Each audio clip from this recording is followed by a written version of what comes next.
Ulama itu, orang dengan ilmunya itu adalah orang yang paling takut sama Allah. Karena sekali lagi kalau kita bicara ilmu, di luar sana ada orang yang punya ilmu matematika, fisika, kimia, jenius luar biasa.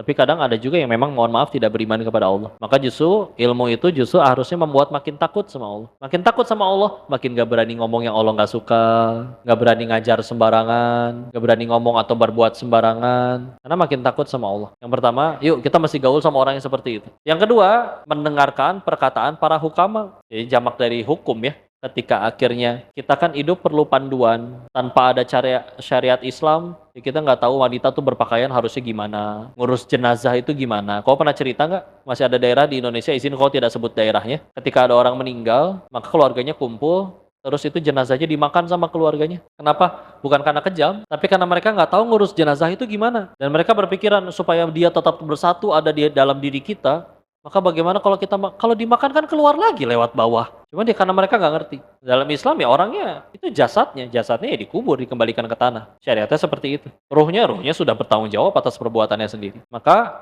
yuk kita perlu ilmu ya.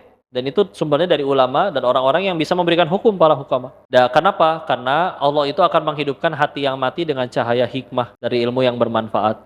Ya.